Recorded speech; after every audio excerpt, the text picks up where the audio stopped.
ರೈತರುಗಳು ಹಸುನ ಸೆಲೆಕ್ಷನ್ ಮಾಡಬೇಕು ಅಂದ್ರೆ ಯಾವ ತರ ಸೆಲೆಕ್ಷನ್ ಮಾಡಬೇಕು ಸರ್? ಹಸು ಸೆಲೆಕ್ಷನ್ ಮಾಡಬೇಕು ಅಂದ್ರೆ ಫಸ್ಟು ಹಿಂದ್ಗಡೆ ಬಾಟಮ್ ನೋಡಬೇಕು. ಪ್ರೆಗ್ನೆನ್ಸಿ ಆದರೆ ಫಸ್ಟ್ ಕೆತ್ತಲು ನೋಡಬೇಕು. ಇನ್ನು ಎಷ್ಟು ದಿನ ಬೇಕು ಎಲ್ಲನೂ ನೋಡಿ ಆಮೇಲೆ ಮಲೆ ಹೊಡಿಬೇಕು. ಹಾಲು ಒಂದೊಂದು ಕಲ್ಬಾವಾಗಿ ಹಾಲು ಬರೋಲ್ಲ. ಸ್ವಲ್ಪ ಅವ್ರು ಮಲೆ ಹೊಡೆದ್ಬಿಟ್ಟು ಆಗಲೇ ನೀರು ಹಾಕಿರಿ ಏನಾಗಲ್ಲ ಗಬ್ದಸಿನಲ್ಲಿ. ಆಮೇಲೆ ಹಿಂದ್ಗಡೆ ಇವೆರಡು ಕಾಲು ನೋಡ್ಬೇಕು.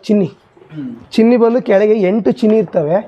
ಆ 8 ಚಿನ್ನಿನೂ ಒಂದೊಂದು ಯಾವುದೆಲ್ಲ ಓಡಾಡಿಸಿ ಎಳ್ತಿರೋದು, ಹುಳ ಬಿದ್ದಿರೋದು ಆ ಥರ ಆಗಿರುತ್ತೆ. ಇದೊಂದು ನೋಡ್ಬೇಕು ಮೇಯ್ನು. ಇನ್ನು ಮುಂದ್ಗಡೆ ಕಾಲಲ್ಲಿ ಇದು ನೋಡಬೇಕು. ಆಮೇಲೆ ಹಸುನ ಬಿಟ್ಟು ಅಲ್ಲಿ ನೋಡಬೇಕು. ಅಲ್ಲಿ ನೋಡಾದ್ಮೇಲೆ ಇಲ್ಲಿ ಇಟ್ಕೊಂಡು ಒಂದು ಬೆಳ್ಳಲ್ಲಿ ನೋಡಬೇಕು. ಆಮೇಲೆ ನಾವು ನೆಕ್ಸ್ಟ್ ನೋಡೋದೇ ಹಲ್ಲು. ಹಸು ಎಷ್ಟಲ್ಲಾಗಿದೆ. ಇದೀಗ 4 ಕಲ್ಲಾಗೈತೆ. 4 ಕಲ್ಲಾಗೈತೆ ಅಂದರೆ ಇದು 4ನೇ ಕರ ಗಬ್ಬಾಗಿರೋದು ಸೇರಿ. ಸರ್ ಆದಾಯ ನಮ್ದು ಎಲ್ಲ ಸೇರಿ ಒಂದು 70,000 ಬರುತ್ತೆ ತಿಂಗಳಿಗೆ. 70,000 ತಿಂಗಳಿಗೆ ಆದಾಯ ಬರ್ತಾ ಇದೆ ಅಂದ್ರೆ ಹಾಲು ಸಗಣಿ ಎಲ್ಲ ಸೇರಿ ಸರ್. ಮಿಷಿನ್ ತರ್ತೀನಿ ಅಂದರೆ 8 ರಿಂದ 9 ಲಕ್ಷ ಸರ್. ಜನರೇಟರ್ 9 ಲಕ್ಷ ನೀವು ಇದಕ್ಕೆ ಬಂಡವಾಳ ಹಾಕಿದ್ದೀರಾ ಸರ್? ಈಗಾಗಲೇ ಆದಾಯ ತಗೊಂಡಿದ್ದೀರಾ ಇದರಿಂದ? ಆದಾಯ ಬಂದೈತೆ ಸರ್. ನಮ್ದಲ್ಲೇ ಇದು 8 ವರ್ಷ ರನ್ನಿಂಗು. ಫಸ್ಟ್ 3 ವರ್ಷ 500 ಲೀಟರ್ದು ಇತ್ತು ಶರಾಪು. ಇದು ಪ್ರಮೋತಿಯನ್ ಕಡೆಯಿಂದ ಹಾಕ್ಸಿರೋದು.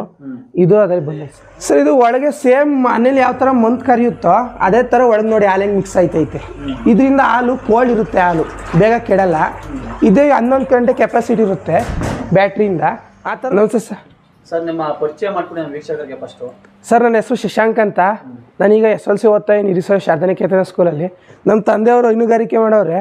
ಇವ್ರು ಹೆಚ್ಚು ಕಮ್ಮಿ 12-15 ವರ್ಷದಿಂದ ಇದರಲ್ಲೇ ಅವರೇ. ನಾವು ಹಂಗೆ ಸ್ವಲ್ಪ ಮುಂದುವರಿತಾ ಇದ್ವಿ. ತಾಲೂಕು ಡಿಸ್ಟಿಕ್ ಯಾವುದು ನಿಮ್ಮ ಊರ ಹೆಸರು ಉಳಿಗೆರೆ ಸರ್. ತಾಲೂಕು ಬಂದು ಚಂದ್ರಪಟ್ಟಣ, ಹೋಬಳಿ ಶ್ರವಣಬೆಳಗೊಳ, ಹಾಸನ ಡಿಸ್ಟಿಕ್. ಸರಿ, ಹೈನುಗಾರಿಕೆ ಬರೋಕ್ಕೆ ನಿಮಗೆ ಯಾವ ಥರ ಮಾಹಿತಿ ಸಿಕ್ತು? ಮತ್ತೆ ಎಷ್ಟು ವರ್ಷದಿಂದ ಮಾಡ್ತಾ ಇದ್ರಿ ಹೈನುಗಾರಿಕೆನ? ಮತ್ತೆ ಇದಕ್ಕೆ ಬರೋಕ್ಕೆ ಉದ್ದೇಶ ಹೈನುಗಾರಿಕೆಯಲ್ಲಿ ಸರ್ ನಮ್ಮದು ಅಂದ್ರೆ ಇಲ್ಲೇ ತೋಟ ಐತೆ. ಒಂದು 10 ಎಕರೆ ತೋಟ ಐತೆ. ಕಡ್ಡಿ ಬೆಳ್ಕೊಂಡು ಎಲ್ಲದಕ್ಕೂ ಹೋಲಿಸ್ಕೊಂಡ್ರೆ ಹೈನುಗಾರಿಕೆ ಬೆಸ್ಟ್ ಅನ್ಸುತ್ತೆ. 15 ವರ್ಷದಿಂದ ಮುಂದುವರಿತಾ ಇದೆ, ಇನ್ನೂ ಮುಂದುವರಿತೀವಿ. ಎಷ್ಟು ಹಸುಗಳು ಸಾಕಿರಿ ಸರ್? ಸರ್ ನಮ್ಮದು ಫಸ್ಟ್ 10 ಈಗ 2 ಕೊಟ್ಟು ಇನ್ನು 2 ತಗೋಬೇಕು. 10 ಫಸ್ಟು 38 ಗಂಟೆ ಇದ್ದೋ. ಹಾಗಾಗಿ ಈಗ ಸ್ವಲ್ಪ 10ಕ್ಕೆ ಬಂದಿದ್ದೀವಿ, ಕಮ್ಮಿ ಮಾಡಿದ್ದೀವಿ. ಇನ್ನು ನೆಕ್ಸ್ಟ್ ತಗೋಬೇಕು. ಸರ್ ರೈತರುಗಳು ಹಸುನ ಸೆಲೆಕ್ಷನ್ ಮಾಡಬೇಕು ಅಂದ್ರೆ ಯಾವ ಥರ ಸೆಲೆಕ್ಷನ್ ಮಾಡಬೇಕು ಸರ್? ಹಸು ಸೆಲೆಕ್ಷನ್ ಮಾಡಬೇಕು ಅಂದ್ರೆ ಫಸ್ಟು ಹಿಂದ್ಗಡೆ ಬಾಟಮ್ ನೋಡಬೇಕು. ಪ್ರೆಗ್ನೆನ್ಸಿ ಆದರೆ ಫಸ್ಟ್ ಕೆತ್ತಲು ನೋಡಬೇಕು. ಇನ್ನು ಎಷ್ಟು ದಿನ ಬೇಕು ಎಲ್ಲನೂ ನೋಡಿ ಆಮೇಲೆ ಮಲೆ ಹೊಡಿಬೇಕು. ಹಾಲು ಒಂದೊಂದು ಕಲ್ಬಾವಾಗಿ ಹಾಲು ಬರೋಲ್ಲ. ಸ್ವಲ್ಪ ಅವ್ರು ಮಲೆ ಹೊಡೆದ್ಬಿಟ್ಟು ಆಗಲೇ ನೀರು ಹಾಕಿರಿ ಏನಾಗಲ್ಲ ಗಬ್ದಸಿನಲ್ಲಿ. ಆಮೇಲೆ ಹಿಂದ್ಗಡೆ ಇವೆರಡು ಕಾಲು ನೋಡ್ಬೇಕು. ಚಿನ್ನಿ ಬಂದು ಕೆಳಗೆ 8 ಚಿನ್ನಿ ಇರ್ತವೆ. ಆ 8 ಚಿನ್ನಿನೂ ಒಂದೊಂದು ಯಾವುದೆಲ್ಲ ಓಡಾಡಿಸಿ ಎಳ್ತಿರೋದು, ಹುಳ ಬಿದ್ದಿರೋದು ಆ ಥರ ಆಗಿರುತ್ತೆ. ಇದೊಂದು ನೋಡ್ಬೇಕು ಮೇಯ್ನು. ಇನ್ನು ಮುಂದ್ಗಡೆ ಕಾಲಲ್ಲಿ ಇದು ನೋಡಬೇಕು. ಆಮೇಲೆ ಹಸುನ ಬಿಟ್ಟು ಅಲ್ಲಿ ನೋಡಬೇಕು. ಅಲ್ಲಿ ನೋಡಾದ್ಮೇಲೆ ಇಲ್ಲಿ ಇಟ್ಕೊಂಡು ಒಂದು ಬೆಳ್ಳಲ್ಲಿ ನೋಡಬೇಕು. ಆಮೇಲೆ ನಾವು ನೆಕ್ಸ್ಟ್ ನೋಡೋದೇ ಹಲ್ಲು. ಹಸು ಎಷ್ಟಲ್ಲಾಗಿದೆ. ಇದೀಗ 4 ಕಲ್ಲಾಗೈತೆ. 4 ಕಲ್ಲಾಗೈತೆ ಅಂದರೆ ಇದು 4ನೇ ಕರ ಗಬ್ಬಾಗಿರೋದು ಸೇರಿ. ಇನ್ನು 4ನೇ ಕರ ಆದಮೇಲೆ 6 ಹಲ್ಲು, ಹೊಸಬಾಯಿ, ಇನ್ನು ಆ ಥರ ಮುಂದುವರಿಯುತ್ತೆ ಸರ್. ಒಂದು ಹಸು ಹೆಚ್ಚು ಕಮ್ಮಿ ಅಂದ್ರೆ 20 ವರ್ಷ ಇರುತ್ತೆ. 20 ವರ್ಷ. ಹೈಯೆಸ್ಟ್ ಹಾಲು ಕೊಡೋದು ಇದು ಸರ್. ಇದು ಕರೆಕ್ಟಾಗಿ 16 ರಿಂದ 18 ಲೀಟರ್ ಹಾಲು ಕೊಡುತ್ತೆ. ಈಗ 6.5 ಕೊಡ್ತೈತೆ. 5 ತಿಂಗ್ಳಿಗೆ ಹಬ್ಬ. ಇನ್ನು 2 ತಿಂಗಳು ಕರೆಕ್ಟಾಗಿ 7.5 ತಿಂಗಳಿಗೆ ಒಪ್ಪತ್ತಿ ಬೀಳಿಸ್ಬೇಕು. ಅದನ್ನ ಅಂದರೆ ಹಿಂಡಿ ಸ್ವಲ್ಪ ಡ್ರೈ ಮಾಡಿ ಒಣಲ್ಲಂಥದ್ದು ಹಾಕಿ ಹಾಲು ಸೀದಾದ್ಮೇಲೆ ಅಲ್ಲಿದೆಯಲ್ಲ ಅದು ಪ್ರೆಗ್ನೆನ್ಸಿ. ಈಗ ಇನ್ನೊಂದು ತಿಂಗಳಲ್ಲಿ ಕರೆಕ್ಟ್ ಬೇಕು ಅದಕ್ಕೆ ಡೇಟು. ಈಗ ತಿಂಡಿ ಶುರು ಮಾಡಿದ್ದೀನಿ ಅದಕ್ಕೆ ಈಗ ತಿಂಡಿ ಶುರು ಮಾಡಿದ್ದೀನಿ. ಇದು ಪಡ್ಡೆ ಇದು ಇನ್ನೂ ಹೆಚ್ಚು ಕಮ್ಮಿ 6 ತಿಂಗಳು ಬೇಕು ಗರ್ಭ ತಾಳಕ್ಕೆ. ಇನ್ನು 6 ತಿಂಗಳು ಅದಕ್ಕೆ ಒಳಗೆ ಇದ್ದು ಇನ್ನು 6 ತಿಂಗಳಲ್ಲಿ ಗರ್ಭ ತಾಳುತ್ತೆ. ಹಸುಗಳಿಗೆ ಹೆಸರು ಮಾಡಿದ್ದೀರಾ? ಹಸುಗಳಿಗೆ ಹೆಸರಿದೆ ಸರ್. ಏನೇನು ಹೆಸರಿದೆ ಪರಿಚಯ ಮಾಡ್ಕೊಡಿರೋದು? ಸರ್ ಇದು ನಮ್ಮಲ್ಲಿ ಜರ್ಸಿ, ಇದೊಂದೇ ಲೋ ಮಿಲ್ಕಿಂಗ್ ಇರೋದು, ಲೋ ಮಿಲ್ಕಿಂಗ್ ಕೆಪಾಸಿಟಿ. ಇದನ್ನ ಯಾಕೆ ಮಡಿಕೋಬೇಕು ಅಂದರೆ, ಒಂದು ಫ್ಯಾಟು SNF ಡಿಗ್ರಿ ಅಂತ ಏನಂತೀರಾ, ಆ ಡಿಗ್ರಿ ಮೇಯ್ನ್ ಇದರಲ್ಲೇ ಇರೋದು. ಇದರಲ್ಲಿ jersey, red on, all black ಇಂಥದ್ರಲ್ಲೇ ಜರ್ಸಿ ಇದು ಬರೋದು. HF ಅಲ್ಲಿ ಅಷ್ಟು ಫ್ಯಾಟ್ SNF ಬರೋಲ್ಲ. ಬೇಕಾದ್ರೆ ಹಾಲು ಬರುತ್ತೆ. ಇದು ಈಗಲೂ 8.5 ಹಾಲು ಕೊಡುತ್ತೆ, 8-8.5 ಅಷ್ಟೇ ಕೊಡೋದು. ಆದರೂ ಈ ಹೊಸ ಆರೋಗ್ಯದಲ್ಲೂ ಚೆನ್ನಾಗೈತೆ. ಆಮೇಲೆ ಫ್ಯಾಟ್ SNF ನಂಬರ್ 1.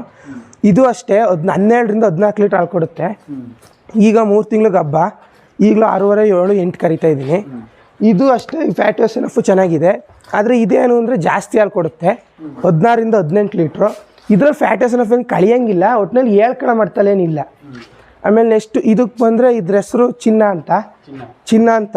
ಇದು ಒಂಥರ ಮಕ್ಳು ಸಾಕ್ತಂಗೆ ಸಾಕೈತೆ ನಮ್ಮಪ್ಪ. ಇದು 14.5ರಿಂದ 15 ಲೀಟ್ರ್ ಹಾಲು ಕೊಡುತ್ತೆ. ಇದು ಹಸಿ ಕೆಪಾಸಿಟಿದಾಗ ಅದೇ ಒಟ್ಟಿನಲ್ಲಿ ಎಷ್ಟು. ಇನ್ನು ಅಲ್ಲಿಂದ ಬಂದರೆ ಇದು ಅಷ್ಟೇ 16ರಿಂದ 18 ಲೀಟ್ರ್ ಹಾಲು ಕೊಡುತ್ತೆ. ಎಲ್ಲಕ್ಕೂ ಹೋಲಿಸ್ಕೊಂಡು ಇದೊಂದು ಸ್ವಲ್ಪ ಲಕ್ಷಣ ಕಮ್ಮಿ, ಯಾಕೆಂದ್ರೆ ಕೊಂಬು ಸೀಸಲಿಲ್ಲ ಆಗ ಇದೊಂದು ಸ್ವಲ್ಪ ಲಕ್ಷಣ ಕಮ್ಮಿ. ಇನ್ನಿನ್ನು ಎಲ್ಲಕ್ಕೂ ಕೊಂಬು ಸೀಸೈತೆ, ಆದರೂ ಹೊಸ ಏನು ಕಾಣ್ತಾ ಇಲ್ಲ. ಸರ್, ಈಗ ನಿಮ್ಮ ಹಸುಗಳನ್ನ ಪರಿಚಯ ಮಾಡಿಕೊಟ್ರಿ, ಮತ್ತೆ ಅದು ಎಷ್ಟೆಷ್ಟು ಹಾಲು ಲೀಟ್ರ್ ಕೊಡುತ್ತೆ ಅವೆಲ್ಲ ಮಾತಾಡಿದ್ರಿ. ಈಗ ಹಸುನ ಮತ್ತೆ ಕರುಗಳ ಬಗ್ಗೆ ಮಾತಾಡೋಣ. ಸರ್, ನೀವು ಒಂದು ಕಡೆ ರೈತರಿಂದ ಕೊಂಡ್ಕೊಂಡು ಬರ್ತೀರಾ ಹಸುನ, ನೀವು ತಂದ ಮೇಲೆ ಯಾವ ಥರ ಆರೈಕೆ ಮಾಡ್ತೀರಾ? ಹಾಲನ್ನ ಯಾವ ಥರ ಹೆಚ್ಚಿಸ್ತೀರಾ? ಹಾಲು ಅಂದ್ರೆ ಸರ್ ನಾವು ಮೇನು ಪ್ರೋಟೀನ್ ನಮ್ದಿದೆ, ನಮ್ಮ ಡೈರಿಯಿಂದ ಪ್ರೋಟೀನ್ ಅಂತ ಪ್ರೋಮಿನ್ ಅಂತ ಒಂದು ಕೊಡುತ್ತಾರೆ, ಅದು ಎಳ್ಳಿಂಡಿ. ಅದನ್ನ 3/4ರಿಂದ 1.5 kg ಹಾಕ್ತೀವಿ ಗಬ್ದಸಿಗೆ. ಆಮೇಲೆ ಈ ಹಸು ಏನಿದೆ, ಇವೆಲ್ಲ ಮನೆ ಹಸುಗಳು ನಮ್ಮ ಹತ್ರ ಇರೋವು. ಕೊಂಡಿರೋ ಹಸು ಏನು ಮಾಡಬೇಕು ಅಂದರೆ, ಕರೆಕ್ಟಾಗಿ ಅವ್ರು ಹಾಲು ಸೀಸ್ ಕೊಟ್ಟಿರ್ತಾರೆ, ನಾವು ಕರೆಕ್ಟಾಗಿ ಬಾಟಮ್ ನೋಡ್ಕೊಂಡು ಇನ್ನೊಂದು 1.5 ತಿಂಗಳು ಇರುತ್ತೆ ಅಂದರೆ ಕರೆಕ್ಟಾಗಿ ಅದಕ್ಕೆ ನಾವು 10 kg 8 kg ಆ ಥರ ಹಸಿನ ಮೇಲೆ ಡಿಪೆಂಡ್ ಆದಂಗೆ ಕೊಡಬೇಕು. ಈಗ ಈ ಹಸಿಗೆ ನಾನು ಅಷ್ಟು ಕೊಡೋಕ್ಕಾಗಲ್ಲ, ಅದು ನಾನು ಜರ್ಸಿ ಹೇಳಿದ್ನಲ್ಲ, ಆ ಹಸಿಗೆ ಅಷ್ಟು ಕೊಡೋಕ್ಕಾಗಲ್ಲ. ಈ ಹಸಿಗೆ 10ರಿಂದ 12 kg ಕೊಡೋದ್ರಿಂದ 1.5 kg ಕೊಡಬೇಕು ಒಂದು ಹಸಿಗೆ. ಆ ಕಡೆ ಇರೋದಕ್ಕೆ 3/4 kg ಕೊಡಬೇಕು. ನುಚ್ಚು 1ರಿಂದ 1.5. ಇನ್ನು ಅವು ಬಿಟ್ಟರೆ ರವೆ ಬೂಸ ಅದೆಲ್ಲ 3/4 kg ಎಕ್ಸ್ಟ್ರಾ. ಪ್ರೋಮಿನ್ ಬಂದು 1 kg. ಇನ್ನು ಫುಡ್ಡಿಂದಿದೆ. ನೆಕ್ಸ್ಟು ಅದು ಕರು ಹಾಕಿದ್ಮೇಲೆ 1 ದಿವಸ 2 ದಿವಸ ತಿಂಡಿ ಕೊಡಲ್ಲ. ಗಾಜೆಲ್ಲ ಇಳ್ದಾದ್ಮೇಲೆ ಒಂದು 3 ದಿವಸ ಆದಮೇಲೆ ತಿಂಡಿ ಶುರು ಮಾಡ್ತೀವಿ.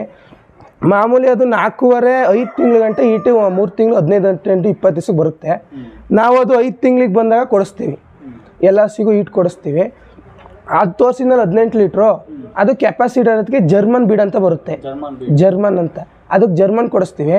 ಆ ಜರ್ಸಿಗೆ ಜರ್ಸಿ ಕೊಡಿಸ್ತೀವಿ. ಇನ್ನು ಆಲ್ ಬ್ಲ್ಯಾಕ್ ಯಾವ್ದಾದ್ರು ಆಲ್ ಬ್ಲ್ಯಾಕ್ ಕೊಡಿಸ್ತೀವಿ. ಆಲ್ ಬ್ಲ್ಯಾಕಿಂದ HFನ ಕೊಡಿಸ್ಬೋದು, HF ಒಳ್ಳೆ ಕರ ಬರುತ್ತೆ. ಇನ್ನು ಈ HF ಹಸು ಇದೆಯಲ್ಲ, ಇದಕ್ಕೆ HFನೇ ಕೊಡಿಸ್ತೀವಿ. ಆಮೇಲೆ ಅದು ಬಂದಾದ್ಮೇಲೆ ಕರೆಕ್ಟಾಗಿ 20ರಿಂದ 25 ದಿವಸಕ್ಕೆ ನಮ್ಮ ವೆಟರ್ನರಿಯನ್ ಡಾಕ್ಟ್ರ್ ಯಾರಿದ್ದಾರೆ ಸಂಪರ್ಕದಲ್ಲಿ, ಅವ್ರನ್ನ ಕರೆಸಿ ಕೊಂಬು ಸೀಸ್ಬೇಕು. ಆ್ಯಸಿಡ್ ಹಾಕ್ತಾರೆ. ಕೊಂಬು ಸೀಸೋ ಕಾರಣ ಸರ್, ನಮ್ಮದು ಪೆಡಾಕಿದೆ, ಅಲ್ಲಿ ಬಿಡೋಕ್ಕಾಗಲ್ಲ, ಎಲ್ಲ ಆದಾಡ್ತವೆ. ಕೊಂಬು ಏನು ಅವಶ್ಯಕತೆ ಇಲ್ಲ, ಒಂಥರ ಅನ್ಲಕ್ಷಣ ದನ. ಈ ಬೋಡಿ ಹಸಕ್ಕೆ ನೋಡಿದ್ರೆ 10 ಜಾಸ್ತಿ ಕೊಡ್ಬೋದು, ಅದ್ರಿಗೆ ಲಕ್ಷಣ ಇರುತ್ತೆ. ಹಾಗಾಗಿ ನಮ್ಮ ಪೆಡಾಕಿಗೆ ಬಿಡೋದಕ್ಕೆಲ್ಲ ಅನುಕೂಲ ಆಗುತ್ತೆ. ಅದು ಕೊಂಬು ಸೀಸ್ತೀವಿ 20ರಿಂದ 25 ದಿವಸಕ್ಕೆ. ಆ್ಯಸಿಡ್ ಹಾಕ್ತಾರೆ, ಕಾಲು ಕಟ್ಬಿಟ್ಟು ಬಿಗಿ ಆ್ಯಸಿಡ್ ಹಾಕಿ ಅರ್ಧ ಗಂಟೆ ಕಾಲು ಕಟ್ಟರೆ ಆಮೇಲೆ ಏನು ಸರಿಯಾಗುತ್ತೆ. ಸರ್, ಒಂದು ಹಸು ಎಷ್ಟು ಕರುಗಳು ಹಾಕ್ಬೋದು? ಒಂದು ಹಸು ಸಹ ಕರೆಕ್ಟ್ 18 ಕರ ಹಾಕ್ಬೋದು, ಅದು ಫಸ್ಟ್ರಿಂದ ಕೊನೆ ಗಂಟ. ಈಗ ಗಬ್ಬುಟ್ ಟೈಮಲ್ಲಿ ಯಾವ ಥರ ಆರೈಕೆ ಮಾಡ್ತೀರಾ ಹಸುಗಳನ್ನ?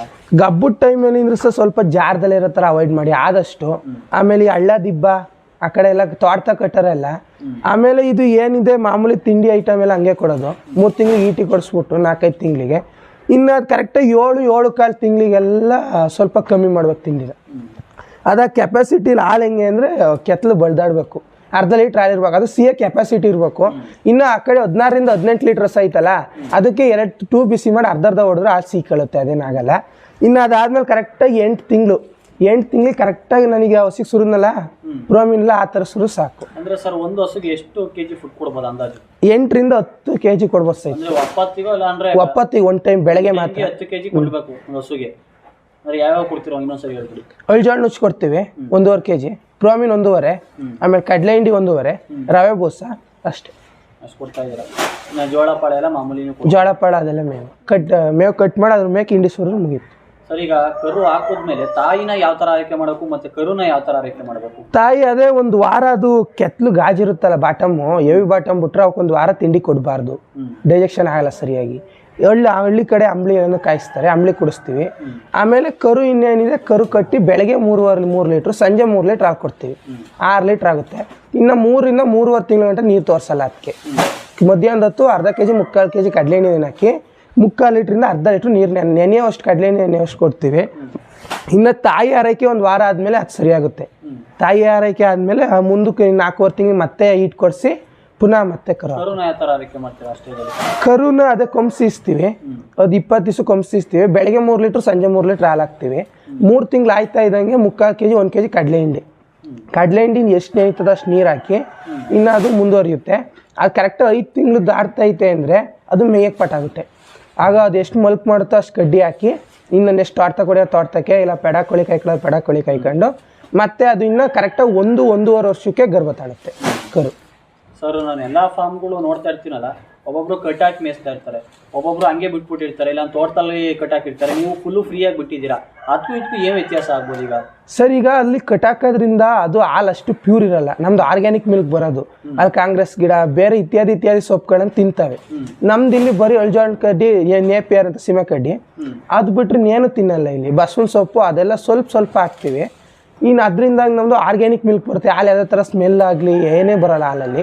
ಅದರಲ್ಲಿ ಇಂದು ಸ್ವಲ್ಪ ಕಾಂಗ್ರೆಸ್ ಗಿಡ ತಿನ್ನೋ ಥರ ಸ್ವಲ್ಪ ಸ್ಮೆಲ್ ಬರುತ್ತೆ, ಕೈ ಥರ ಬರುತ್ತೆ ಹಾಲು. ಸರ್ ಹಸುಗಳಿಗೆ ಯಾವ ಕಾಯಿಲೆ ಬರ್ಬೋದು? ಅದು ಕಾಯಿಲೆ ಬಂದಾಗ ಯಾವ ಥರ ಮೆಡಿಸಿನ್ ಮಾಡ್ತೀರಾ ಅದಕ್ಕೆ? ಈಗ ಸರ್ ನಮಗೆ ರೀಸೆಂಟಾಗಿ ಬಂದಿದ್ದು ಗಂಟು ಕಾಯಿಲೆ ಅಂತ. ಎಲ್ಲ ತಿಳ್ಪಟ್ಟಿರಂಗೆ ಗಂಟು ಕಾಯಿಲೆ ಬಂದಿತ್ತು. ಅದು ಒಕ್ಕಳ ಕಾಲು ಚಿನ್ನಿತ ಎಲ್ಲ ಗಂಟು ಆದಂಗೆ ಆಗೋದು, ಅದೇ ಒಟ್ಕೊಳ್ಳೋದು ಗಂಟು ಕಾಯಿಲೆ. ಇನ್ನು ಅದು ಬಿಟ್ರೆ ನಾವು ವ್ಯಾಕ್ಸಿನೇಷನ್ ಮಾಡಿಸ್ತಾ ಇರ್ತೀವಿ. ವರ್ಷಕ್ಕೆ 3-4 ಸಲ ವ್ಯಾಕ್ಸಿನೇಷನ್ ಕಂಪಲ್ಸರಿ. ಗೆರಸ್ಲದು ಆಮೇಲೆ 4-5 ಥರದ ಕಾಯಿಲೆದು ಅದೆಲ್ಲ ವೆಟರ್ನರಿ ಡಾಕ್ಟ್ರಿಂದ ತಿಳ್ಕೊಂಡು ಅದರಿಂದ ಏನು ಉಪಯೋಗ, ಕರಿಗೆ ಇಂಜುರಿ ಆಗಲ್ವಾ, ಹಸಿಗೆ ಇಂಜುರಿ ಆಗಲ್ವಾ ಅಂತ ತಿಳ್ಕೊಂಡು ಮಾಡಿಸ್ತೀವಿ. ಯಾವ್ಯಾವ ಕಾಯಿಲೆ ಬರ್ಬೋದು? ಅದೇ ಗಂಟು ಕಾಯಿಲೆ ಒಂದು ಬರ್ಬೋದು, ಗೆರಸ್ಲು ಅಂತ ಒಂದು ಬರ್ಬೋದು. ಈ ಗೆರಸ್ಲು ಬರೋದು ನಮ್ಮಂತವ್ಗೆ ಬರಲ್ಲ. ಈ ಕೆರೆ ಕಟ್ಟೆಲಿ ಒಬ್ರು ಎಮ್ಮೆ ನೀರು ಕುಡಿಸಿರ್ತಾರೆ, ಅದೇ ಕೆರೆ ಇನ್ನೂ ಇಬ್ರು ನೀರು ಕುಡಿಸ್ತಾರೆ. ಇನ್ಫೆಕ್ಷನ್ ಇಂದ ಅದು ಎಲ್ಲಕ್ಕೂ ಹರಡುತ್ತೆ. ಬಾಯೊಳಗಿಂದ ಇನ್ಫೆಕ್ಷನ್ ಆಗುತ್ತೆ, ಕಾಲಲ್ಲಿ ಇನ್ಫೆಕ್ಷನ್ ಆಗುತ್ತೆ. ಅದು ಒಂದಕ್ಕಾದ್ರೆ ಅದನ್ನೆಲ್ಲ ಅಲ್ಲಿ ಎಷ್ಟು ನೀರು ಕುಡಿತಾವೋ ಇಲ್ಲ ಆ ಮೇವು ಎಷ್ಟು ದನ ತಿಂತಾವೋ ಅವಕ್ಕೆಲ್ಲ ಆಗುತ್ತೆ. ಸರ್ ಈಗ ನೀವು ಬೆಳಗ್ಗೆ ಎದ್ದು ಮತ್ತೆ ರಾತ್ರಿ ಮಲಗೋ ಗಂಟ ಹಸು ಫಾರ್ಮ್ ಸಾಕಾಣಿಕೆ ಹೈನುಗಾರಿಕೆಯಲ್ಲಿ ಏನೇನು ಕೆಲಸಗಳಿರುತ್ತೆ ಬೆಳಗ್ಗೆಯಿಂದ ಹೇಳಿ ನಮಗೆ? ಸರ್ ನಾವು ಬೆಳಗ್ಗೆ ಹೇಳೋದು 5:30 ಎದ್ದು ದನ ಒಳಿ ಕಟ್ಟಾಯ್ಕೊಂಡು ಹಾಲು ಕರಿತೀವಿ. 6:45 ಗಂಟೆ ಹಾಲು ಕರೆದಾದ್ಮೇಲೆ ನೆಕ್ಸ್ಟ್ ಮೇವು ಹೋಯ್ತೀವಿ. ನೆಕ್ಸ್ಟ್ ಮೇವು ಕಟ್ ಮಾಡಾದ್ಮೇಲೆ ಇವಕ್ಕೆಲ್ಲ ಮೇವು ಸುರಿದು ಹಿಂಡಿ ಸುರಿದು ಕರೆಕ್ಟಾಗಿ 9:45 ರಿಂದ 10 ಗಂಟೆಗೆ ಅದು ದನ ನೀರಿಗೆ ಬಿಡ್ತೀವಿ. ಅಲ್ಲಿಗೆ ತೊಟ್ಟಿ ಇದೆ ನಮ್ಮದು, ಅದು ನೀರು ಕುಡ್ಕೊಂಡು ನಾವು ಫ್ರೀಯಾಗಿ ಮನೆ ಕತ್ತವೆ. ಇನ್ನು ಸಂಜೆ ನಾವು ತಗೊಳ್ಳೋದು ಬಂದು 4:45 ರಿಂದ 5 ಗಂಟೆ. 5 ಗಂಟೆಗೆ ತಗೊಂಡು ಒಳಿಕೆ ಇನ್ನು ಮಾಮೂಲಿ ಮತ್ತೆ ಚೀಲದಲ್ಲಿ ಮಡಗಿರ್ತೀವಿ ನಾವು ಮೇವನ್ನ. ಅಲ್ಲಿ ಚೀಲ ಮಾಡಿ ಮಡಗಿರ್ತೀವಿ. ಮತ್ತೆ ಚೀಲದಲ್ಲಿ ಸುರಿದು 2 ಚೀಲ ಒಂದು ಹಸಿಗೆ ದಿವಸಕ್ಕೆ 40 ಕೆಜಿ ಮೇವು ಬೀಳ್ಬೇಕು. 40 ಕೆಜಿ ಒಂದು ಹಸಿಗೆ. ಆ 40 ಕೆಜಿ ಸುರಿತೀವಿ. ಬೆಳಗ್ಗೆ 25 ಹಾಕಿರ್ತೀವಿ, 25 ಹಾಕಿರ್ತೀವಿ. ಇನ್ನು ಬುಟ್ಟಿದ್ದೆಲ್ಲ ಕರ ತಿನ್ಕತ್ತ ನಾವು, ಏನು ಮೇವು ವೇಸ್ಟ್ ಆಗಲ್ಲ. ಆಮೇಲೆ ಆ ಥರ ಹಾಕಿದ್ಮೇಲೆ ಮತ್ತೆ ದಿನ ಅದೇ ಪ್ರೋಟೋಕಾಲ್ ಸಿಂಗಾಡ್ರಿ. ನಮ್ದೀಗ 100 ಲೀಟ್ರ್ ಹಾಲು ಆಯ್ತೈತೆ. ಒಟ್ಟು ಒಪ್ಪತ್ತಿಗೆ 100 ಲೀಟರ್ 2 ಸೇರಿ ಬೆಳಗ್ಗೆ 50 ಮತ್ತೆ ಸಂಜೆ 100. ಸರ್ ತಿಂಗಳಿಗೆ ಎಷ್ಟು ಖರ್ಚು ಬರ್ತಾ ಇದೆ ಈಗ? ಸರ್ ನಮಗೆ ತಿಂಗಳಿಗೆ ಮೇವು ಎಲ್ಲ ಸರ್ ಒಂದು 65,000 ಖರ್ಚು ಬರ್ತೈತೆ ಸರ್. 65,000 ಖರ್ಚು. ಏನೇನು ಖರ್ಚು ಬರುತ್ತೆ? ಈಗ ನಾವು ಹಿಂಡಿ ತರಬೇಕು, ಹಿಂಡಿ ಅಳ್ಜಾಳ್ ನುಚ್ಚು ಅವಕ್ಕೆಲ್ಲ ಖರ್ಚಾಗುತ್ತೆ. ಆಮೇಲೆ ಮೇವಿಗೆ 15,000 ಬೇಕು ನಮಗೆ. ನಾವೇ ಬೆಳ್ಕೊಂಡ್ರೆ ಅಷ್ಟು ಬರಲ್ಲ. ಆದ್ರೂ ನಮಗೆ ನಾವು ಬೆಳ್ಕೊತೀವಿ, ಜೊತೆಗೆ ತರನ್ನು ಸೇರಿ 1,000 ಬರುತ್ತೆ. ಒಟ್ಟು 60,000 ರಿಂದ 65,000 ಖರ್ಚಾಗುತ್ತೆ ಸರ್. ಅಂದ್ರೆ ಯಾವ ಕಡೆಯಿಂದ ಕೊಂಡ್ಕೊ ಬರ್ತೀರಾ ನೀವು? ಯಾವ ಕಡೆ ಇಲ್ಲ, ಗ್ರಾಮದ ಕಡೆ ನಮ್ಮ ಟ್ಯಾಕ್ಟ್ರಿ ಇದೆ. ಅಂದ್ರೆ ತಿಂಗಳಿಗೆ ಎಷ್ಟು ಟನ್ ಬೇಕಾಗ್ಬೋದು ಸರ್ ಜೋಳ? ನಮಗೆ ತಿಂಗಳಿಗೆ ಹೆಚ್ಚು ಕಮ್ಮಿ ನಾವು ಸರ್ 2 ದಿವಸದಿಂದ 1 ಟನ್ನು, ಅಲ್ಲಿಗೆ 18 ಟನ್ ಬೇಕಾಗ್ಬೋದು. 15 ಟನ್ನು 2,200 ಐತಿ ಈಗ. ಅದೇ ಮುಂದೆ 200 ಜಾಸ್ತಿ ಕಮ್ಮಿ ಆಗ್ಬೋದು. ಸರ್ ಆದಾಯದ ಬಗ್ಗೆ ಮಾತಾಡೋದು, ಎಷ್ಟು ಆದಾಯ ಬರುತ್ತೆ ಸರ್? ಆದಾಯ ನಮ್ದು ಎಲ್ಲ ಸೇರಿ ಒಂದು 70,000 ಬರುತ್ತೆ ಸರ್ ತಿಂಗಳಿಗೆ. 70,000 ತಿಂಗಳಿಗೆ ಆದಾಯ ಬರ್ತಾ ಇದೆ. ಅಂದ್ರೆ ಹಾಲು ಸಗಣಿ ಹಾಲು ಸಗಣಿ ಎಲ್ಲ ಸೇರಿ ಸರ್. ಕರುದ್ರಿಂದ. ಸರ್ ಇನ್ನೇನಾದ್ರು ಹಸುಗಳ ಬಗ್ಗೆ ರೈತರು ಮಾಹಿತಿ ಕೊಡ್ತೀನಿ ಅಂದ್ರೆ ಏನ್ ಮಾಹಿತಿ ಕೊಡ್ಬೋದು? ಏನು ಇಲ್ಲ ಸರ್, ಹಸು ಇನ್ನೂ ಜಾಸ್ತಿ ಆಗ್ಬೇಕು ನಮ್ಮವೇ. ಹಸು ಆದಷ್ಟು ಎಲ್ಲ ಜಾಸ್ತಿ ಮಾಡ್ಕೋಬೇಕು. ಗೋಶಾಲೆ ಗೋ ಹತ್ಯೆ ಫಸ್ಟ್ ತಡೆಗಟ್ಟಬೇಕು. ಗೋ ಹತ್ಯೆ ತಡೆಗಟ್ಟಿದ್ರೆ ನಮ್ಮ ಹಿಂದೂಗಳಿಗೊಂದು ಗೌರವ. ಹಾಗಾಗಿ ಅಷ್ಟೇ. ಸರ್ಕಾರ ಗೋ ಹತ್ಯೆ ಇದ್ ಮಾಡಿದೆ, ಮತ್ತೆ ಅವರು ಜಾರಿಗೊಳಿಸ್ತಾ ಇದ್ದಾರೆ. ಜಾರಿಗೊಳಿಸಿದ್ರೆ ಅದಿನ್ನೂ ಜಾರಿ ಆಗಿಲ್ಲ. ಜಾರಿ ಆದಂಗೆ ಮಾಡೋಣ ನೋಡೋಣ. ಸರ್ ಹಸುನ ತಂದಾಗ ಒಬ್ಬ ರೈತ ಅದನ್ನ ಕ್ಲೀನಾಗಿ ನೋಡ್ಕೋಬೇಕು ಅಂದ್ರೆ ಯಾವ ತರ ನೋಡ್ಕೋಬೇಕು? ಕ್ಲೀನಾಗಿ ನೋಡ್ಕೋಬೇಕು ಅಂದ್ರೆ ಏನಿಲ್ಲ ಸರ್, ವೆಟರ್ನರಿಯನ್ ಡಾಕ್ಟ್ರು ಕಣ್ಣಲ್ಲಿ ಬ್ಲಡ್ ನೋಡ್ತಾರೆ. ಅವ್ರು ಬಂದಕ್ಕೆ ಮೇಯ್ನ್ ಬ್ಲಡ್ಡು ಕಿವಿತ ಜ್ವರ, ಯಾವುದೇ ಹಸಿಗೆ ಜ್ವರ ಚೆಕ್ ಮಾಡೋದು ಕಿವಿಲಿ ಮತ್ತು ನೆತ್ತಿ ಮೇಲೆ ಗ್ಯಾಪ್ ಇರುತ್ತಲ್ಲ ಅಲ್ಲಿ. ಕಣ್ಣಲ್ಲಿ ಬ್ಲಡ್ ನೋಡ್ತಾರೆ. ಅದಾದಮೇಲೆ ಹಸು ಆರೋಗ್ಯವಾಗಿರುತ್ತೆ. ಮಲ್ಕ್ ಮಾಡುತ್ತೆ ಹಸು, ಬೆಳಗ್ಗೆ ತಿಂಡಿ 11ರಿಂದ 12 ಗಂಟೆ ಮಲ್ಕ್ ಮಾಡ್ತಲೇ ಇರುತ್ತೆ. ಆ ಮಲ್ಕ್ ಮಾಡಿದ್ರೆ ಏನಾಗಲ್ಲ. ಅಂದ್ರೆ ಸ್ವಲ್ಪ ಜನ ರೈತರುಗಳಿಗೆ ಅಂದ್ರೆ ಈಗ ಹೊಸದಾಗಿ ಬರ್ತಾರ ಈ ಫೀಲ್ಡ್ಗಳಿಗೆ, ಈಗ ಅಲ್ಲು ಅಂತ ಹೇಳಿದ್ರಿ, ಇಷ್ಟಲ್ಲೂ ನೋಡಿ ತರಬೇಕು ಅಂತ ಅದ್ರ ಬಗ್ಗೆ ಗೊತ್ತಿಲ್ಲ. ಈಗಿನ ಫೀಲ್ಡಲ್ಲಿರೋರಿಗೆ ಸ್ವಲ್ಪ ಈಗ ಹಸು ಮಾಡಬೇಕು ಅಂತ ಇರ್ತಾರೆ, ಅದು ಯಾವ ಥರ ಅಂತ ಸ್ವಲ್ಪ ಹೇಳಿ. ಈಗ ಸರ್ ನಮ್ಮದು ಇನ್ನೂ ಅದು ಅಲ್ಲಾಗಿಲ್ಲ ಸರ್. ಈಗ ನಮ್ಮದು ಕರೆಕ್ಟಾಗಿ ಪಡ್ಡೆ ಗಬ್ಬ ಐತೆ ಅಂದರೆ 3-4 ತಿಂಗಳು ಪಡ್ಡೆ ಗಬ್ಬ 2 ಆಗಿರುತ್ತೆ. ಅದಕ್ಕೆ 6 ಹಲ್ಲು ಹೊಸಬಾಯಿ. ಈಗ ಅದು ಹೊಸಬಾಯಿ. ಇದು ಬಂದು 4 ಹಲ್ಲು. 4 ಹಲ್ಲು ಅಂತ ಹೆಂಗೆ ಹೇಳ್ತೀವಿ ಅಂದರೆ ಅಲ್ಲಿ ಗೊತ್ತಾಗುತ್ತೆ ದೊಡ್ಡಲ್ಲು, ಕಡೆಯಲ್ಲು. ಈ ಕಡೆ ಅಂದರೆ ಹೊಸಬಾಯಿ ಆಗುತ್ತೆ ನೆಕ್ಸ್ಟ್ ಇನ್ನು ಅದರಲ್ಲಿ 6ನೇ ಕರ 5ನೇ ಕರ ಆಗಿರುತ್ತೆ. ಆಮೇಲೆ ಇನ್ನು ಆ ಕಡೆ ಎಲ್ಲ ಹೊಸಬಾಯಿ ಆದಮೇಲೂ 20 ವರ್ಷ ಗಂಟೆ ಆಗಿರ್ತವೆ. ಸೊ ಹೈನುಗಾರಿಕೆಯಲ್ಲಿ ಲಾಭ ಇದೆಯಾ? ಇದೆ ಸರ್, ಲಾಭ ಇದೆ. ಅಂದರೆ ಯುವ ರೈತರುಗಳು ಎಲ್ಲ ಮಾಡ್ಬೋದಾ? ಮಾಡ್ಬೋದು ಸರ್. ಅಂದ್ರೆ ನೀವು ಈಗ ಹೇಳಿದ್ರಿ ನೆಕ್ಸ್ಟ್ ನಿಮ್ದೇ ಫ್ಯೂಚರಲ್ ಪ್ಲಾನ್ ಇದೆ, ಇಷ್ಟು ಹಸುಗಳು ಮಾಡಬೇಕು. ನಮ್ಮ ಫ್ಯೂಚರಲ್ ಪ್ಲಾನ್ ಇದೆ ಸರ್. ಎಷ್ಟು ಮಾಡಬೇಕು ಅಂತ? 20ರಿಂದ 25 ಹಸು ಇದೆ. 20ರಿಂದ 25 ಹಸು ಮಾಡಬೇಕು ಅಂತ ಇದಿದೆ ಸರ್. ಇನ್ನ ಏನೇನಿದೆ ನಿಮ್ಮ ಹತ್ರ? ಚಿಲ್ಲಿಂಗ್ ಮಿಷಿನ್ ಇದೆ ಅಂತ ಕೇಳ್ಪಟ್ಟೆ. ಅಕ್ಷಯಕಲ್ಪ ಅಂತ ಒಂದು ಆರ್ಗ್ಯಾನಿಕ್ ಮಿಲ್ಕ್ ಚಿಲ್ಲಿಂಗ್ ಮಿಷಿನ್ ಇದೆ. ಅದಕ್ಕೆ 10ರಿಂದ 15 ಲಕ್ಷ ಬಂಡವಾಳ ಹಾಕಿರ್ತೀವಿ. 10ರಿಂದ 15 ಲಕ್ಷ ಮಿಷಿನ್ಗೆ ಬಂಡವಾಳ. ಮಿಷಿನು, ಜನರೇಟ್ರು ಎಲ್ಲ ಸೇರಿ. ಆಮೇಲೆ ಇದಕ್ಕೆ ಮಿಲ್ಕಿಂಗ್ ಮಿಷಿನ್ ಇದೆ. ಅಂದ್ರೆ ಮಿಲ್ಕಿಂಗ್ ಮಿಷಿನ್ ಸರ್, ಅದನ್ನು ಕೇಳಬೇಕು ಅಂತಿದೆ. ಮಿಲ್ಕಿಂಗ್ ಮಿಷಿನ್ ಒಂದು ಹಸುಗೆ ಕರಿಬೇಕಾದ್ರೆ ಎಷ್ಟೊತ್ತು ಬೇಕಾಗ್ಬೋದು? ಅದು ಸರ್, ಅದು ಸ್ವರ ಬಿಡೋದ್ರ ಮೇಲೆ 4ರಿಂದ 5 ನಿಮಿಷ ಸರ್ ಒಂದು ಹಸಿಗೆ. 4ರಿಂದ 5 ನಿಮಿಷ. 12ರಿಂದ 14 ಲೀಟರ್ ಹಾಲು ಕೊಡೋಕೆ 4ರಿಂದ 5 ನಿಮಿಷ. ಸರ್ ಅದು ಮಿಷಿನ್ ಏನು ಪ್ರೈಸ್ ಅದು? ಅದು ಸಹ 28ರಿಂದ ಇದೆ. ಸಿಂಗಲ್ ಕ್ಯಾನ್ ಎಷ್ಟು litre? 25 litre. 25 litre single can. ಇನ್ನು ಡಬಲ್ ಕ್ಯಾನ್ ಬಂದು 50 ಲೀಟರು. ಅದು 70 ಎಬೋ ಇದೆ. ಸಬ್ಸಿಡಿ ಏನಾದ್ರು ಸ್ಕೀಮ್ಗಳಿದೆಯಾ ಅದಕ್ಕೆ? ಸಬ್ಸಿಡಿ ಸ್ಕೀಮ್ ಕೊಡ್ತಾರೆ. ಈಗ ಚಾಪ್ ಕಟ್ರಿಗೆಲ್ಲ 18,000 ಗಡಸಿಗೆ. ಇನ್ನು SC/ST ತಗೊಂಡ್ರೆ 7,500 8,000 ಸಬ್ಸಿಡಿ ಎಲ್ಲ ಕೊಡ್ತಾರೆ. 20,000 ಕೊಡ್ತಾರೆ ಚಂದ್ರಪಟ್ಟಣ ತಾಲೂಕಲ್ಲಿ. ಸರ್ ಚಿಲ್ಲಿಂಗ್ ಮಿಷಿನ್ ಇದು? Yes sir. ಚಿಲ್ಲಿಂಗ್ ಮಿಷಿನ್ ಬಗ್ಗೆ ಯುವ ರೈತರುಗಳಿಗೆ ತಿಳಿಸ್ಕೊಡಿ ಸ್ವಲ್ಪ. ಸರ್ ಇದು ನಮ್ಮದು ಆರ್ಗ್ಯಾನಿಕ್ ಮಿಲ್ಕ್ ಅಕ್ಷಯಕಲ್ಪ ಅಂತ ಟಿಪ್ಟೂರ ಫಸ್ಟ್ ಲಾಂಚ್ ಆಗಿದ್ದು. ಇದು ನಮ್ದು ಬಂದು 1180 ಲೀಟರ್ ಹಿಡಿಯುತ್ತೆ ಹಾಲು. ಈ ಟ್ಯಾಂಕ್ 80 ಲೀಟರ್ ಹಿಡಿಯುತ್ತೆ. ಇದ್ರ ನೆಕ್ಸ್ಟ್ ಬಂದು ನಮ್ದು ಈಗ 5500 ಲೀಟರ್ಸ್ ಮಿಲ್ಕ್ ಇದೆ ಮಾರ್ನಿಂಗ್ದು. ಅಂದ್ರೆ ಮಾರ್ನಿಂಗ್ ಬರುತ್ತಾ? ಅದು ಫುಲ್ ಕೋಲ್ಡಲ್ಲೇ ಇದೆ ಹಾಲು. ಕೋಲ್ಡಲ್ಲಿ ಇರ್ಬೇಕು 24/7. ಆಮೇಲೆ ಟೆಂಪ್ರೇಚರ್ ಆಗಂಗೆ ನೋಡ್ಕೊತಾ ಇರ್ಬೇಕು ನಾವು. ಮೇಯ್ನ್ ನೋಡ್ಕೋಬೇಕಾಗಿರೋದು ಟೆಂಪ್ರೇಚರ್. ಇದು ಬ್ಯಾಟ್ರಿ ಪವರು. ಇದರಿಂದ ಚಾರ್ಜ್ ಆಗಿ ಅಲ್ಲಿಗೆ ಹೋಗುತ್ತೆ. ಇದು 11 ಅವರ್ ನಾವು ಕರೆಂಟ್ ಇಲ್ಲ ಅಂದ್ರೂ ಇದು ಚಾರ್ಜ್ ಆಗಿ 11 ಅವರ್ ಓವರ್ ಕೆಪಾಸಿಟಿ ಇರುತ್ತೆ. ಜನರೇಟರ್ ಟೈಪ್ ಅಂತೀರಾ? ಅಂದ್ರೆ UPS ಇರುತ್ತಲ್ಲ ಆ ಥರ ಬ್ಯಾಟ್ರಿ ಟೈಪಲ್ಲಿ ಇರುತ್ತೆ. ಇನ್ನು ಸರ್ ಇದು ಬಂದು ಸ್ಟೆಪ್ಲೈಸರ್ ಕೇಳಿರ್ತೀರಾ. ಇದು ಕಾಸ್ಟ್ ಬಂದು 55,000 60,000. ಇದು ಸಪ್ರೇಟ್ ಹಾಕಿಸ್ಕೊತೀವಿ ಅಂದರೆ 55 ಆಗುತ್ತೆ. ಇಲ್ಲ ಒಟ್ಟಿಗೆ ಹಾಕಿಸ್ಕೊಂಡಿರೋದು. ಇನ್ನು ಅದು ಹಾಟ್ ಏರ್ನ ಆಚೆ ಕಡೆ ಬಿಡುತ್ತೆ. ಮೋಟ್ರ್ ಓಡೋದ್ರಿಂದ ಹಾಟ್ ಏರ್ನ ಆಚೆ ಕಡೆ ಬಿಡುತ್ತೆ. ಇದು ಇನ್ವೈಟರು, ಇದು ಬ್ಯಾಟ್ರಿ, ಡಬಲ್ ಬ್ಯಾಟ್ರಿ ಇದೆ. ಇದು ಇನ್ವೈಟರು ನಾವು ಈಗ ಚೇಂಜ್ ಮಾಡಿರೋದು. ಇನ್ನು ಇದು ಬಂದು 11 ಅವರ್ ನಾವು ಕರೆಂಟ್ ಇಲ್ಲ ಅಂದ್ರೂ ಇದ್ರ ಒಂದು ಕೆಪಾಸಿಟಿ, ಬ್ಯಾಟ್ರಿ ಕೆಪಾಸಿಟಿಯಿಂದ BMC ರನ್ ಆಗುತ್ತೆ. ರೈತರುಗಳೆಲ್ಲ ಹಾಲು ಇಲ್ಲೇ ತಂದು ಹಾಕ್ತಾ ಇರ್ತಾರೆ. ಈಗ ರೈತರುಗಳು ಹಾಲು ತಂದು ಹಾಕ್ತಾರಲ್ಲ, ಅದು ಚೆನ್ನಾಗಿದೆಯೋ ಇಲ್ಲ ನೀರು ಮಿಕ್ಸ್ ಮಾಡಿದ್ರೆ ನೀವು ಯಾವ ಥರ ಚೆಕ್ ಮಾಡ್ತೀರಾ? ಸರ್ ನಮ್ಮದು ಬಂದು ಟೆಸ್ಟಿಂಗ್ ಟ್ಯೂಬ್ಗಳಿದೆ ಎಲ್ಲ. ಇದು ಆಲ್ಟಿಬಿಟಿ ಚೆಕ್ ಮಾಡೋದು. ಇನ್ನು ನೆಕ್ಸ್ಟ್ ಬಂದರೆ ಇದು ಸಿಯಲರು ಮತ್ತು ಆಲ್ಟಿಬಿಟಿಕ್ಕು ಆಲ್ಕೋಹಾಲ್ ಮತ್ತು HS. ಇದು ಆಲ್ಕೋಹಾಲು ಕರು ಹಾಕಿ 10 ದಿನ ನಮ್ಮ ಡೈರಿಗೆ ಹಾಕಂಗಿಲ್ಲ. ಆರ್ಗ್ಯಾನಿಕ್ ಮಿಲ್ಕ್ ಇಂದ. ಇದು ಎಥನಾಲ್ ಅಂತ. ಇದು HS ಟೆಸ್ಟು. ಹಸು ಹೆಂಗೆ ಆರೋಗ್ಯವಾಗಿದೆ, ಹಸುವಿನ ಹಾಲು ಹೆಂಗಿದೆ ಅಂತ ಇದರಿಂದ ಚೆಕ್ ಮಾಡ್ತೀವಿ. ಇದು ನಾವು ಸೊಲ್ಯೂಷನ್ 5 ml ಬಿಟ್ಟು ಹಾಲು 5 ml ಬಿಡ್ತೀವಿ. ಇನ್ನೊಂದು ಕಲರ್ ಚೇಂಜ್ ಆದರೆ ಅಂದರೆ ಬ್ಲೂ ಬಂದರೆ ಪಾಸ್ ಆಗುತ್ತೆ. ಸ್ವಲ್ಪ ರೆಡ್ ಕಡೆ ತಿರುಗಿದ್ರೆ ಅದು ಫೇಲ್ ಆಗುತ್ತೆ. ನಾವು ಹಾಲು ರಿಜೆಕ್ಟ್ ಮಾಡ್ತೀವಿ. ಅಂದರೆ ಈ ಮಿಷಿನ್ ಸರ್ ಒಟ್ಟು ಎಲ್ಲ ಸೇರಿ ಎಷ್ಟು ಖರ್ಚು ಬರ್ಬೋದು? ಮಿಷಿನ್ ತರ್ತೀನಿ ಅಂದರೆ 8ರಿಂದ 9 ಲಕ್ಷ ಸರ್. ಜನರೇಟರ್ 9 ಲಕ್ಷ ನೀವು ಇದಕ್ಕೆ ಬಂಡವಾಳ ಹಾಕಿದ್ದೀರಾ ಸರ್? ಈಗಾಗಲೇ ಆದಾಯ ತಗೊಂಡಿದ್ದೀರಾ ಇದರಿಂದ? ಆದಾಯ ಬಂದೈತೆ ಸರ್. ನಮ್ದು ಅಲೆ ಇದು 8 ವರ್ಷ ರನ್ನಿಂಗು. ಫಸ್ಟ್ 3 ವರ್ಷ 500 ಲೀಟರ್ದು ಇತ್ತು ಶರಾಪು. ಇದು ಪ್ರಮೋದಿಯನ್ ಕಡೆಯಿಂದ ಹಾಕ್ಸಿರೋದು. ಇದು ಅದರಲ್ಲಿ ಬಂದೈತೆ ಸರ್. ಅಂದರೆ ಸರ್ ನಿಮ್ಗೆ ಇದ್ರ ಬಗ್ಗೆ ಯಾವ ಥರ ಮಾಹಿತಿ ಸಿಕ್ತು? ಇದ್ರ ಬಗ್ಗೆ ಅಂದರೆ ಸರ್ ನಾವು 34ನೇ ಫಾರ್ಮರು. ಟಿಪ್ಟೂರ್ಗೆ ಅಕ್ಷಯಕಲ್ಪಕ್ಕೆ 34ನೇ ಫಾರ್ಮರು. BMC ನಮ್ದು ಇದು ಆಗ್ಲಿಂದನೂ ಐತೆ. ಟಿಪ್ಟೂರೆಲ್ಲ ಹೋಗಿ ನಮ್ಮ ತಂದೆಯವರು ಅಲ್ಲೆಲ್ಲ ವಿಸಿಟ್ ಮಾಡಿ ಅದ್ರ ಬಗ್ಗೆ ತಿಳ್ಕೊಂಡು ಮುಂದುವರ್ಸಿದ್ದಾರೆ. ನಾವು ಅವ್ರ ಹಿಂದೆ ಮುಂದುವರ್ಸ್ಕೊಂಡು ಹೋಗ್ತೀವಿ. ಈಗ ಚಿಲ್ ಮಾಡ್ಕೊಡಕ್ಕೆ ನೀವು ಕಂಪ್ನಿ ಕಡೆಯಿಂದ ಏನು ಚಾರ್ಜ್ ತಗೋತಾ ಇದ್ದೀರಾ? ಸರ್ ನಮಗೆ 1 ಲೀಟ್ರಿಗೆ 1.50 ಕೊಡ್ತಾರೆ ಸರ್. 1.5 ರೂಪಾಯಿ ಕೊಡ್ತಾರೆ. 1.5 ರೂಪಾಯಿ. ಈಗ ರೈತರು ನಿಮ್ಮ ಹತ್ರ ತಂದು ಹಾಕ್ತಾರೆ, ನೀವೇ ದುಡ್ಡು ಕೊಡ್ತೀರೋ ಕಂಪ್ನಿ ತಂದು ಹಾಕುತ್ತಾರೆ? ಸರ್ ನಮ್ಮದು ಡೈಲಿ ಪೇಮೆಂಟ್ ಇದೆ, ಏನಿದೆ ಆಪ್ರೇಟರ್ ಅಲ್ಲೇ ಮಾಡ್ತಾರೆ. ಇಲ್ಲಿ BMC ಸ್ವಲ್ಪ ಚೆಕ್ ಮಾಡ್ಕೊಂಡು BMC ಹಾಲು ಹಾಕಿ ಮುಗೀತು. ಈಗ ಏನು ಹಾಲು ರೇಟ್ ಇದೆ ಸರ್ ಪ್ರೆಸೆಂಟ್? ಸರ್ ಈಗ 4.0 8.8ಗೆ 28 ಐತೆ, 38 ಐತೆ. ಇನ್ನು ಲೋ 28ಇಂದ ಹಾಲು ಬರುತ್ತೆ. 28 ಯಾವುದು ಬರೋಲ್ಲ, ಅವೆಲ್ಲ ರಿಜೆಕ್ಟ್ ಮಾಡ್ತೀವಿ ಮಿಲ್ಕ್ನ. 40 ರೂಪೀಸ್ ಗಂಟೆ ಇದೆ ಸರ್ ಅಕ್ಷಯ ಗ್ರೂಪಲ್ಲಿ.